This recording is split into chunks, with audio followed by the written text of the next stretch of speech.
Retomando a Keating, en este texto de Invitación a Amar, habíamos visto que las tentaciones de San Antonio que le dirigen son 6, básicamente, no nada más resumiendo una material, que es el que se despierte nuestro deseo a través del despertar de la imaginación, de cosas materiales. Después la tentación vendrá sobre lo personal, o sea, en base a la gente que tenemos cercana, familiares y amigos. Después lo monetario, o sea, en la cuestión del dinero. Después la tentación del poder. La quinta sería la vanagloria o el deseo de ser famoso, reconocido. Y por último vendrá la de la comida y la bebida, ¿no? En base a nuestras condiciones concretas de vida. Ahora, ¿qué es, digamos, en este caso lo fundamental? Lo fundamental es que todas estas tentaciones, como en general toda tentación, tiene como propósito que nosotros desistamos de seguir a Cristo. Vamos a decirlo así. La tentación tiene un propósito y es sacarnos de la misión, ¿no? Que no sigamos adelante con el cumplimiento de la voluntad de Dios. Para esto lo puede hacer de una manera, vamos a decirlo así, netamente abierta, donde nos muestra claramente la tentación, o bien de una forma mucho más sutil, que después mencionaremos, pero ya es como para estados espirituales más avanzados. No se da por lo regular en situaciones, digamos, como de principiante, por decirlo de esta manera. Bueno, ¿qué es entonces lo que vemos? Keating destaca que todas estas tentaciones no venían precisamente de afuera, sino que venían de su interior. Y esto es lo más confuso. ¿Qué quiere decir? Que en efecto, a veces no está tan claro el poder identificar si la tentación viene de afuera, digamos, sugerida literalmente por el maligno, o bien es una tentación que viene desde dentro, en base a mis propias debilidades o, digamos, a las sugerencias que establece mi falso yo o nuestro falso yo.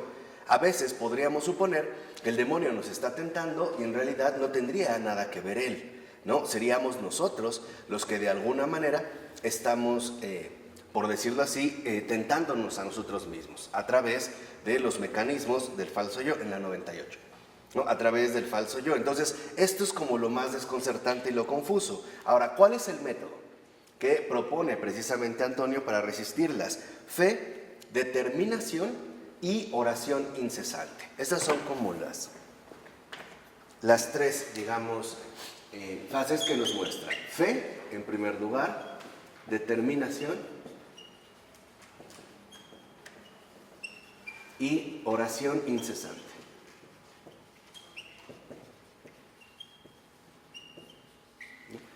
La fe, en este caso, significa fidelidad a Dios. Si yo ya he comprendido claramente cuál es el llamado que Dios me ha realizado, que me ha indicado, pues bueno, yo me voy a mantener ahí, me voy a mantener fiel a Él, pase lo que pase, a pesar de las turbulencias o las dificultades que atraviese, ¿no? Ahí se expresa la fe, la fidelidad.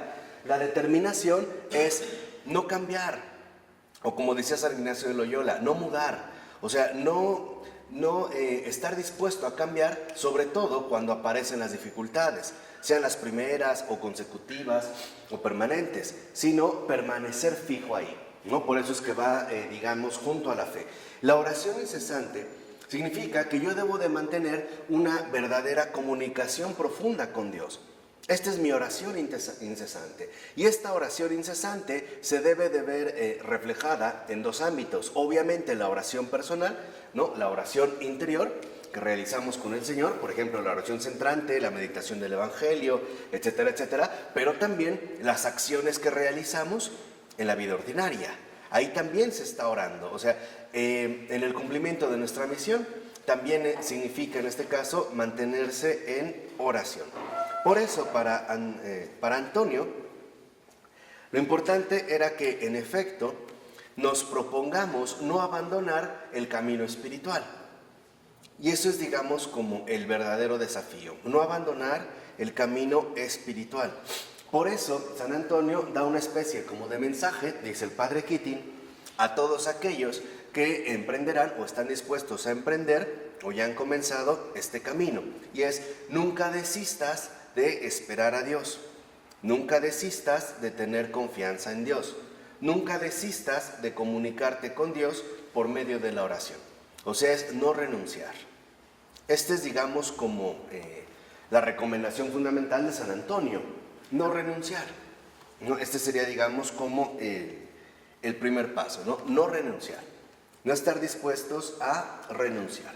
Por más que a lo mejor de repente tuviera complicaciones, dificultades o situaciones incómodas.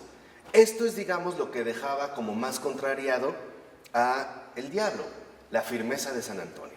No entendía, digamos, por qué no había sido capaz de renunciar. Y sobre todo también porque, en efecto, intuía el diablo que si San Antonio avanzaba, ¿no?, venciendo las tentaciones, entonces él iba a, digamos, a anular la influencia que el diablo tenía sobre la población local. Dicho de otra manera, es lo que yo les dije, el diablo va a concentrar, por decirlo así, sus fuerzas, ¿no?, sus tentaciones, en aquellos que están llamados a hacer mucho bien a muchos. En ellos es, digamos, con quien se va a ensañar, porque en su razonamiento matemático es, si yo logro hacer caer a este, todos los demás ya no se verán beneficiados. Entonces, siempre se va, por decirlo así, por los peces gordos. Bueno, y también tiene que ver con la cuestión de la soberbia, ¿no? Como hacer caer, digamos, a los grandes, ¿no? Entonces, lo que va a hacer en este sentido es que, como San Antonio no cede a las tentaciones, ¿no?, que en sentido positivo le está proponiendo, o sea, él mira, podrías vivir de mejor manera, vestir de este modo, estar con tus familiares, comer tales cosas, ser reconocido, organizar tu propia vida. Como no sucumben estas sensaciones de tipo positivo, va entonces ahora a recurrir a otro truco. Este truco es de hecho el más peligroso de todos. Es, como dice el padre Keating, es el más sucio de todos los trucos. ¿Por qué? Porque este truco consiste en que para que Antonio, y en general cualquier persona que está ya en el camino espiritual, renuncie a seguir adelante, si no sucumbe ante este tipo de tentaciones, le va a proponer, ante todo, hacer algo todavía mejor. Esta sí es, digamos, como la parte, vamos a decirlo así, más delicada, ¿no? La sugerencia ahora es que si deja esto que el Señor le ha dado, él incluso podría hacer todavía algo mucho mejor. Y esta es más delicada porque, como dice el padre Keating, normalmente los seguidores de Cristo, que están llenos de generosidad, no pueden ser tentados por el diablo con cosas que son solamente atractivas, ¿no? O sea, no se enganchan ahí fácilmente, ni van a cambiar su espiritualidad porque sean respetados a nivel social, ¿no? Pero lo que sí les puede llegar es, al menos les puede llegar a traer, es la idea de hacer algo todavía mejor, y que es, digamos, parte precisamente del crecimiento espiritual. Entonces, aquí lo que vemos es que, en efecto, a veces esta tentación es sumamente fuerte porque pareciera que en efecto no hay nada de malo en hacer algo que incluso podría ser todavía mejor. Por ejemplo, vamos a suponer que una persona de repente tiene un llamado particular del Señor a hacerse religioso, en una orden particular. E incluso vamos a suponer que hacerse cartujo, por mencionar un ejemplo, ¿no? Y entonces dedicarse plenamente a la vida contemplativa, de encierro, de aislamiento, etc. Y ese es el camino que el Señor le ha indicado. Pero a lo mejor el diablo le sugiere la idea que si en lugar de estar adentro, aislado, saliera e hiciera organizaciones sociales para ayudar a los pobres e incluso de llevar como una vida activa, puede ser muy atractivo. Porque vemos que en efecto, al parecer, el bien se incrementa, ¿no? No habría nada de malo en ello. ¿Dónde está el error, digamos? ¿Dónde está la sutileza de la tentación? La sutileza consiste en que no depende del bien que hacemos, sino de lo que Dios quiere que hagamos. Esta es, digamos, como la sutileza. No se trata de evaluar si esto es mejor o peor que aquello. No, se trata de entender dónde el Señor me ha puesto. Y ahí es justamente donde yo debo de perseverar, ¿no? Debo de permanecer fiel. O no renunciar, como decía Antonio, no desistir. Entonces, lo que vemos, por ejemplo, es que sabía precisamente el diablo que una de las partes más débiles de Antonio era el vínculo con su hermana, ¿no? Yo les había dicho, dejó a su hermanita con unas mujeres piadosas, ¿no? Y él se dedica a seguir al Señor. Entonces, de repente, el diablo le propone esta consideración. Dice: Antonio, ¿qué has hecho? Has dejado a tu hermanita en manos de esas mujeres austeras, ¿no? Que tienen caras de caballo. O sea, le empieza a presentar como un panorama sombrío. Dice: aparentan ser mujeres piadosas, pero en el fondo son unas brujas. Vean, o sea, ven aquí, ¿no? Empezar como a preocuparse. Dice: nunca sonríen, no la dejan jugar con muñecas, le pegan cuando comete la más mínima falta. Tu hermana no hace más que llorar, ¿eh? Debes de partir de inmediato a rescatarla. Vean primero el panorama que le presenta. Entonces, lo mejor sería ir a librar a su hermana de esa situación. Pero hay un punto concreto. No hay una realidad objetiva de esta sugerencia. Vamos a decirlo así, a Antonio no le consta. No sé si me explico, o sea, a Antonio no le consta. Es una sugerencia, él está planteando un tema muy sombrío para que él, en efecto, al parecer, busque precisamente hacer algo mejor, o sea, ir a rescatar a su hermana. ¿Pero a costa de qué? De renunciar a Dios.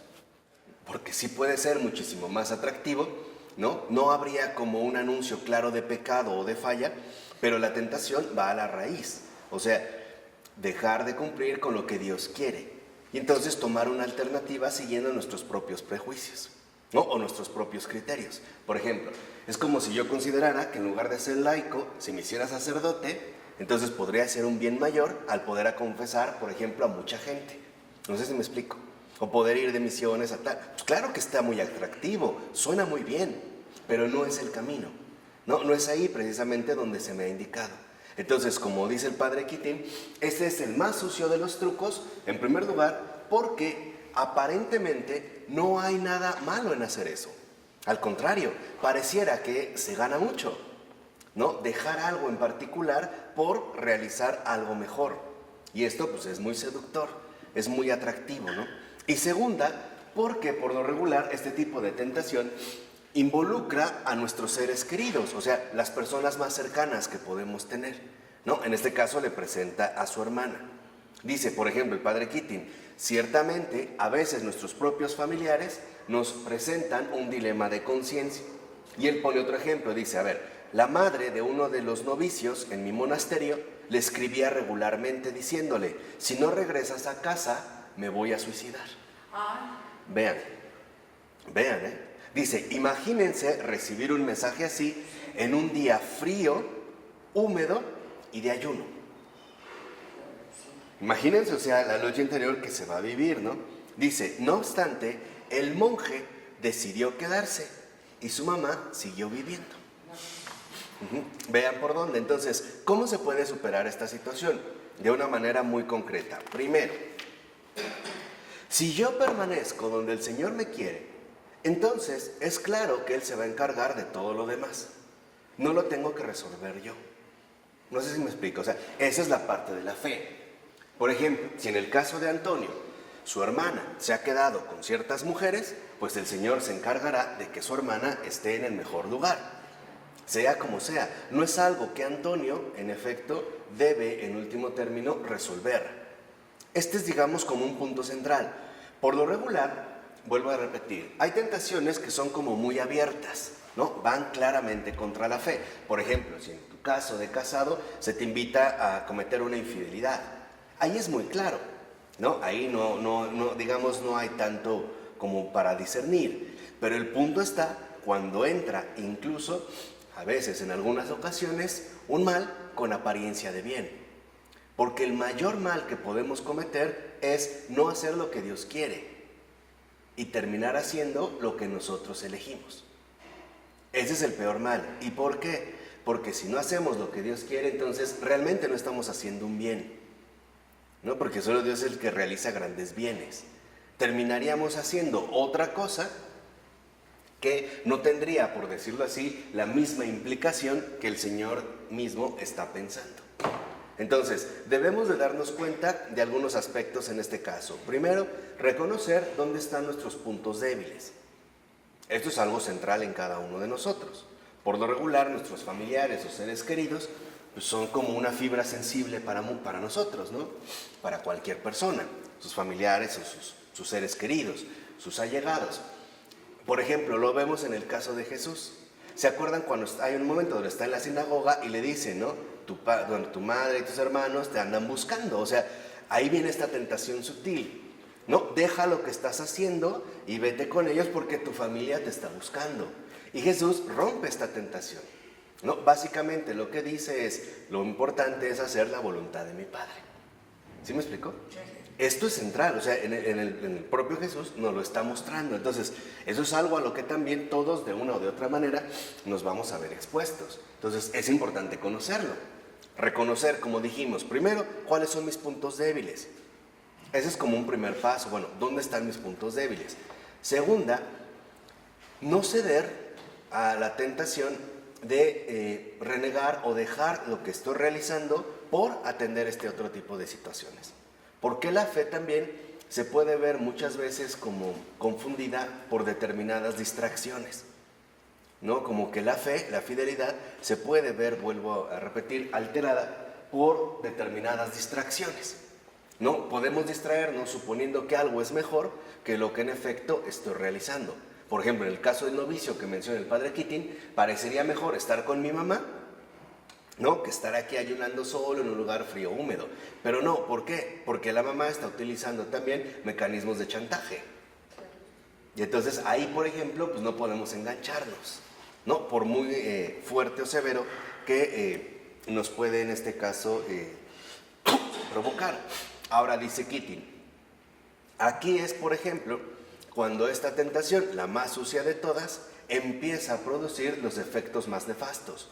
Porque puede ser que tengamos reproches de conciencia interiores. Dice, puede ser que nos digamos, ¿cómo es posible que pueda causarle tanto sufrimiento a alguien que me quiere tanto? Por ejemplo, a mi mamá. O en el caso de Antonio, a mi hermana. O a mi padre, que desde que yo me fui, pues él está deprimido, ¿no? No quiere salir, dejó de comer.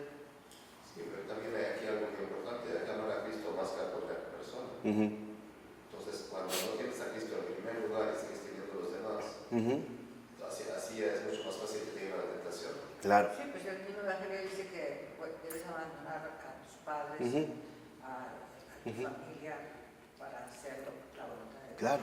Pero aquí lo que vemos es que en efecto, ¿no? La intención pues, es doblegarnos. Vuelvo a repetir, tratando de encontrar los puntos más débiles. Por eso dice el padre Keating, este es el tipo de tentación que sí puede llegar a sacudir nuestra vocación hasta la raíz e incluso a hacer tambalear nuestras propias intenciones. No, esta sí, o sea, esta sí pega, porque no es una invitación literalmente a cometer un pecado, por grave que sea. Es la sugerencia de darle la espalda a Dios. De manera, yo lo que les decía, de manera muy sutil. De manera, digamos, como muy bien presentada o muy bien establecida, ¿no? La meta es la misma, o sea, renunciar a la voluntad de Dios y dedicarnos a nuestros asuntos. Claro, obviamente con máscara de que hay algo mejor. Dice, por ejemplo, ¿no? Pongamos un caso. Dice, aquí la voz del tentador se puede manifestar. A ver, pensar que tú estabas estudiando medicina e ibas tan bien, con la escasez de médicos que hay hoy en día. ¿Por qué no regresas y recuperas tu carrera? Y entonces podrías servirle a la humanidad de manera muchísimo más generosa. Este es el tipo de tentación, ¿no? Así nos los puede presentar. O, a ver, mi querido amigo, tus padres otra vez están peleando. Y tú eres el único que siempre pudo restablecer la paz en el hogar. Si vuelves, tus padres se van a reconciliar y todo va a volver a la normalidad. Veamos, otro le dice, apreciado amigo, ¿te acuerdas de tu viejo amor? ¿Qué crees? Está sentada sola con sus muebles y no deja de llorar. Su corazón está destrozado. ¿Cómo puedes hacerle esto? Vean a dónde va, ¿no? Como si estuviera cometiendo algo mal. Dice, cuando en realidad ella ha conocido a un hombre maravilloso, nunca se ha sentido más feliz y ni se acuerda de ti. Pero ese es el engaño. O sea, el engaño, digamos, va hacia nosotros, ¿no? Dice, por eso es que los cuentos del demonio solo tienen una misma versión. O sea, él te puede presentar miles de argumentos para defender su tesis, pero lo importante es que se nos invita a que veamos una producción que sí, es interesante, absorbente, pero en el fondo es falsa. Esto es lo central. O sea, necesitamos nosotros también aprender a detectar la falsedad, por muy bien oculta, vamos a decirlo así, que se pueda ofrecer. Entonces, cuando ve el diablo que ni así San Antonio regresa a su antiguo estilo de vida, ahora va a utilizar una nueva táctica. Ahora lo que le va a hacer es como echarle en cara o mostrarle la aspereza o la dificultad del tipo de vida que ha elegido. Vean cómo va cambiando, ¿no? No puede entonces ahora el tipo de aspereza. Por ejemplo, lo primero es que le dice, a ver, ¿cuánto tiempo crees que vas a aguantar viviendo así? ¿Te vas a enfermar? Es más, te puedes morir. Vean, o sea, busca por todos los frentes, ¿no? Ahora ¿buscó por un lado positivo seducirlo? No. ¿Llegarle por algo más fuerte de lo mejor? No. Ahora lo que va a hacer es tratar de desanimarlo dentro de su propia misión, ¿no? Tratando, digamos, de mostrarle lo aterrador o lo difícil que puede llegar a ser. Y esto se da también en cualquier estado de vida. Por ejemplo, cuando alguien se va a casar y no falta el que te dice, uy, no, pero no sabes lo difícil que es, las peleas continuas, mejor es estar solo, o no te cases, vete a vivir juntos, vean si funciona, dense un tiempo, ya después deciden. O sea, ahora viene con un panorama, en este caso, sombrío, ¿no? Y aparte le va a recordar todos los años que tiene que estar así. O sea, ¿qué es ahora lo que busca? El desánimo. El desánimo. Vemos que entonces la tentación, en cuanto tal, presenta a su vez, vean, tres, digamos, armas. La primera es la infidelidad. Preferir otras cosas a Dios. El segundo es la traición, que es la más fuerte, la traición. Mientras aquí tenemos la determinación. Traicionar, lo que dijimos, traicionar a Dios, justificándonos de que se trata de algo que mejor. Mucha gente sucumbe a esto. Pensemos en algunos teólogos, sobre todo de la liberación, cuando tuvo tanta auge en la década de los 60, 70 y 80, más que nada, donde en efecto consideraron que el sacerdocio tenía que convertirse en una intervención activa a favor de los pobres, o sea, en nombre de la justicia. Es este tipo de tentación. ¿Qué estás haciendo aquí, consagrando el pan o en un confesionario? Si puedes poner manos a la obra, puedes dejar el altar e irte a defender a los pobres y en efecto ser un gran caudillo de la justicia. Y muchos cayeron. La verdad es que muchos cayeron.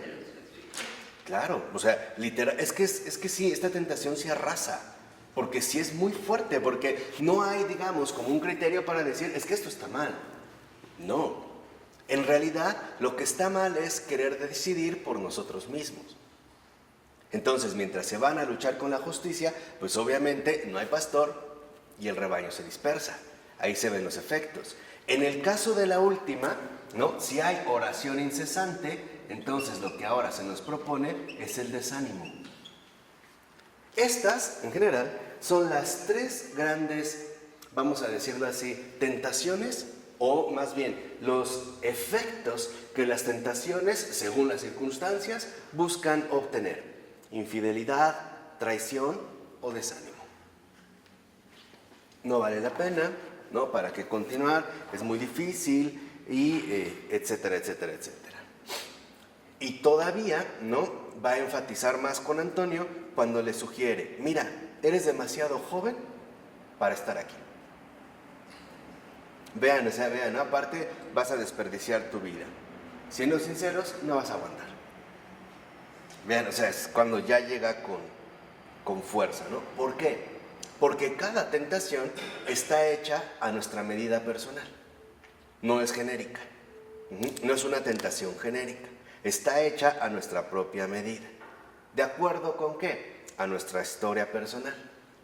Y o tomando como referencia nuestros puntos débiles.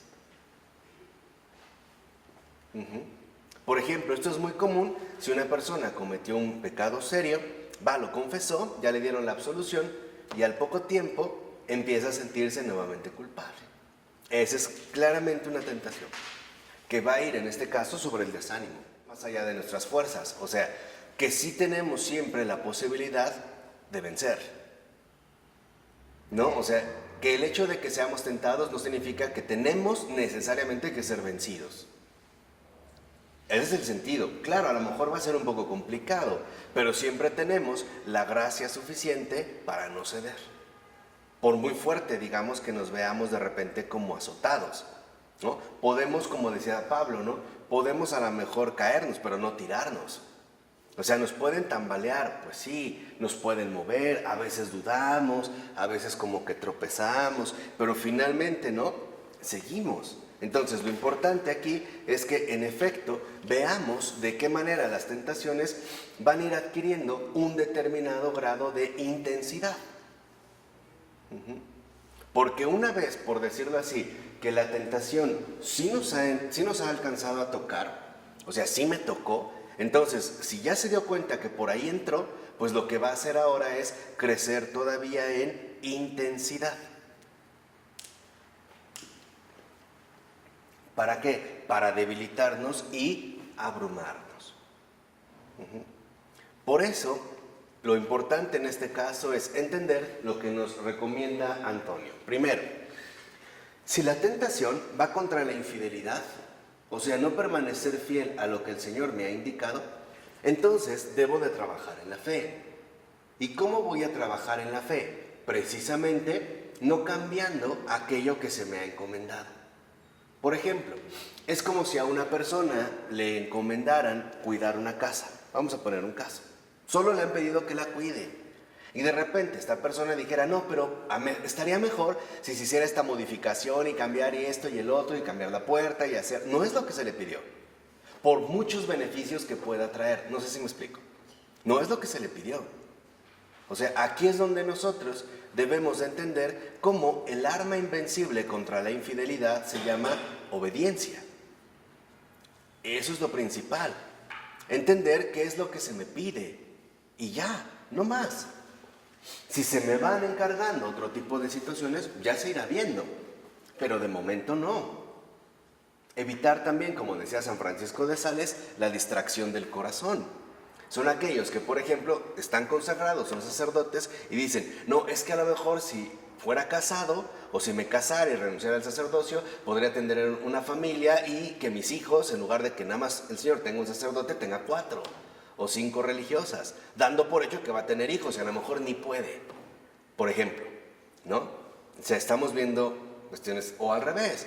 Híjole, es que a lo mejor en lugar de estar en este mundo tan peligroso, tan lleno de vicios, si me hiciera sacerdote podría dedicarme únicamente, pero no es cierto, estoy huyendo. O sea, hay que entender algo. ¿De dónde partimos? Siempre de lo concreto, ¿eh? El cristianismo es concreto y el Señor es concreto.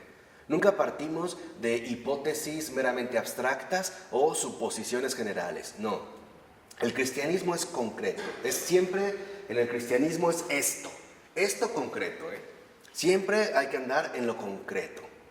Por eso la encarnación es concreta, ¿no? La manifestación de Dios es concreta. No es una idea, una sugerencia, un poder, nada. Es alguien.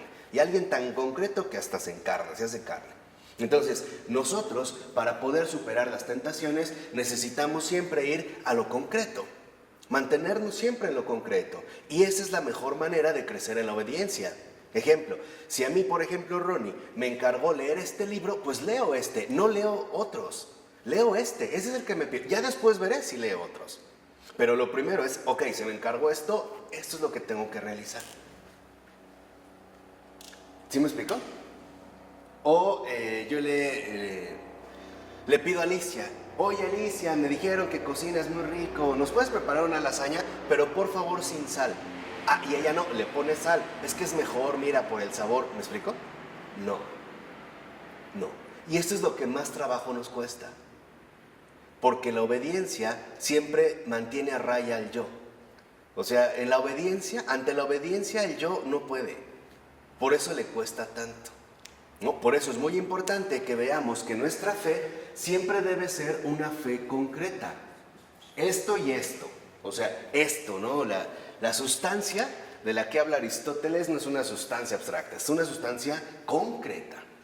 Por eso debemos entender en cada situación específica de nuestra vida cuál es la situación concreta en la que estamos inmersos.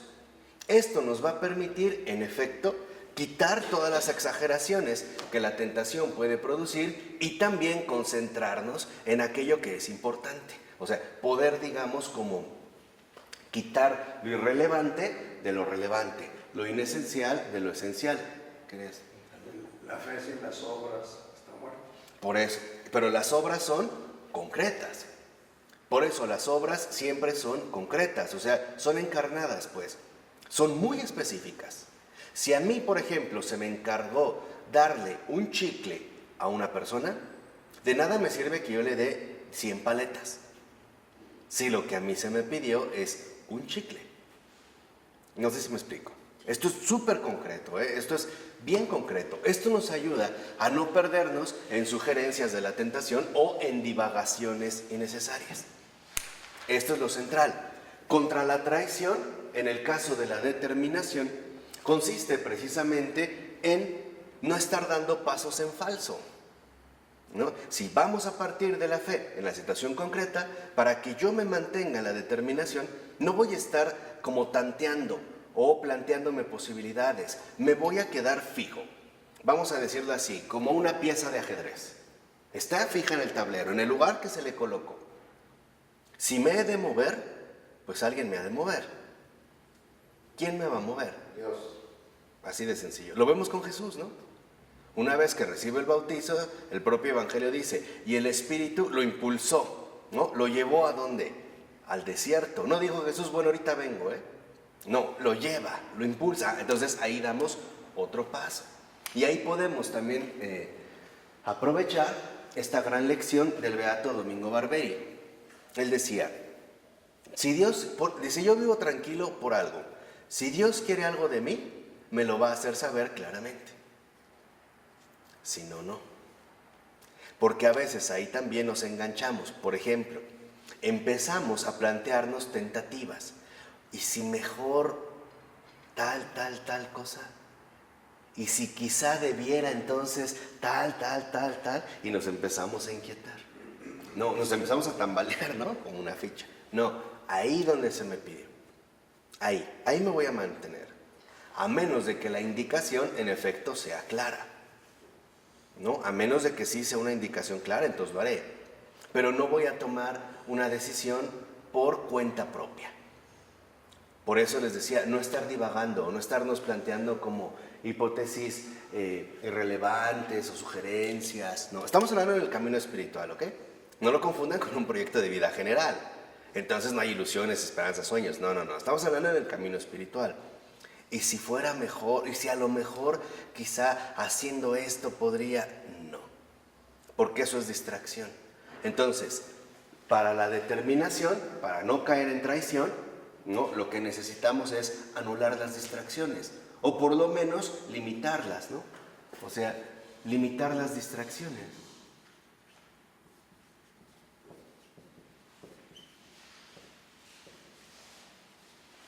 Y me voy a mantener enfocado, me voy a mantener concentrado en aquello que en efecto se me ha pedido. Porque es para nada, digamos, es muy común, o debo decir para nada es raro, que cuando nosotros estamos trabajando en la determinación, uno de los aspectos que también el falso yo va a promover es una especie como de aburrimiento, ¿no? Como de tedio, como que pareciera que no hacemos nada, que no estamos avanzando nada, que no sucede absolutamente nada, que no tiene caso estar aquí, ¿no? Y empezamos a tener la tentación de movernos. ¿Qué quiere decir? Que en efecto, lo que promueve la traición en términos espirituales es la inquietud interna. Estamos como inquietos, ¿no?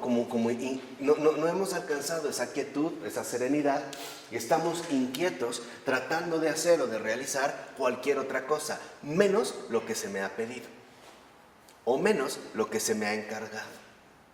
Y esto también en nosotros es como muy común, ¿no? Estamos haciendo un montón de cosas menos lo que tenemos que hacer.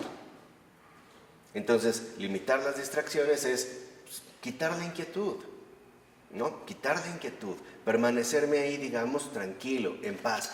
Y por último, para vencer el desánimo, en el caso de la oración incesante, lo que necesitamos realizar es, por supuesto, una comunicación ininterrumpida con Dios, pero también, y esto es central, tener como momentos de recreación.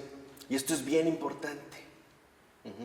Los momentos de recreación son aquellos momentos que voy a dedicar únicamente para el Señor y para mí, en aquello que a mí me pueda resultar ciertamente, ¿no?, por lo menos complaciente, a lo mejor no necesariamente agradable, pero pueden ser aspectos muy sencillos. Por ejemplo, dar una caminata solo, o tomarme un vaso de jugo de toronja, que tanto me gusta, o ver las estrellas un poco en la noche, si es que tengo la posibilidad, o dormir una hora de más, o sea, una ducha de agua caliente, o sea, en detalles, pues les vuelvo a repetir, muy concretos, muy concretos. Eso nos ayuda precisamente a vencer este desánimo, ¿no? Y a comprender que el Señor, en efecto, no quiere también que nosotros nos veamos como abrumados, porque lo ha insistido, mi yugo es suave y mi carga es ligera. Entonces, necesitamos nosotros ir creciendo precisamente en la cuestión de la vida de fe. Entonces, lo que vemos es que en último término, ¿no?, en efecto, como dice el padre Quitín, a cada una de las tentaciones que tuvo, San Antonio respondió de la misma manera. Fíjense, respondió. No quiere decir que dialogó o dijo, no, respondió de la misma manera. Una, determinación de perseverar en el camino espiritual. 2, confianza en que Dios le daría la gracia necesaria para poder hacerlo. Y 3, oración incesante, que son justamente los aspectos que aquí nosotros hemos mencionado. O sea, son disposiciones de ánimo. Aquí es donde vemos un aspecto central en esta ocasión. Cuando se habla de fe, esperanza y caridad, debemos entender muy bien que no se trata, vuelvo a repetir, de conceptos abstractos meramente. No, en este caso son aterrizados de manera muy adecuada, muy pertinente, como estados de ánimo muy concretos. La fe, la esperanza y la caridad, como estados de ánimo concretos. Entonces, si yo me mantengo, ¿no?, en el ámbito concreto de mi vida, en efecto, la fe, la esperanza y la caridad se volverán estados de ánimo en mí. Quiere decir que estoy trabajando, tanto en la fe, como en la esperanza, como en la caridad, como estados de ánimo que definan mi persona. Y al irlos trabajando, me parece claro también el reconocer que los tengo que ir ejercitando. ¿Estamos de acuerdo? Y sobre este ejercicio, no nos espantemos si de repente hay fallas, o tenemos errores, e incluso caídas, o por qué no, recaídas. Pues es de lo más normal. Estamos aprendiendo, ¿o no? O sea, en nuestra realidad humana las cosas funcionan así. Muchas veces funcionan en base a ensayo y error. Queremos hacer algo bien o no salió. A lo mejor alguien quiere hacer un pastel, pero pues no sabe usar el horno. No sabe a cuántos grados hay que hacerlo. A lo mejor primero le puso muy poquito y no se coció. Después le puso tanto y se quemó. No quiere decir que entonces no puede volver a tocar alimentos, ¿no? No, significa pues que está aprendiendo, que vamos creciendo. Ir teniendo en cuenta precisamente los avances. Entonces, en síntesis, la infidelidad obviamente en el interior se vence con la fe, ¿no? Dijimos, permanencia. La traición con la esperanza. Y el desánimo con la caridad.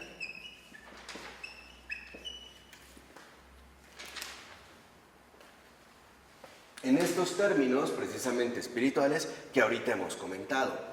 No los confundan, vuelvo a repetir, con meros estados emocionales. Esa es otra cosa distinta.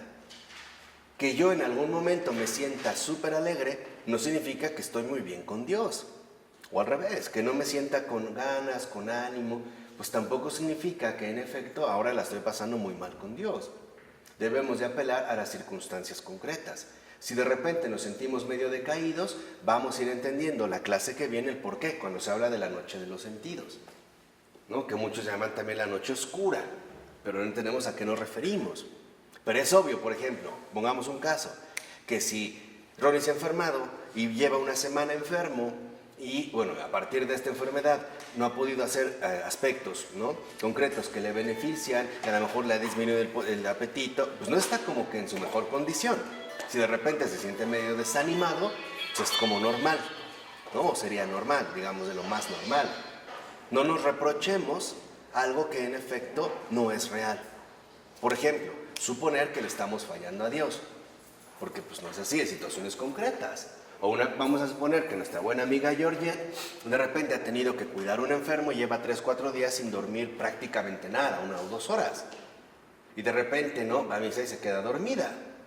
Pues no quiere decir que, ay, Señor, perdona. Pues no, pues está cansada. A lo mejor al ir con el Señor y dormirse, eso es lo que el Señor quería que hiciera, que descanse. Y ya, ¿de acuerdo? ¿Vamos bien? Para irlo trabajando. Bueno, vamos a dejar hasta aquí. Padre, del Hijo y del Espíritu Santo. Amén.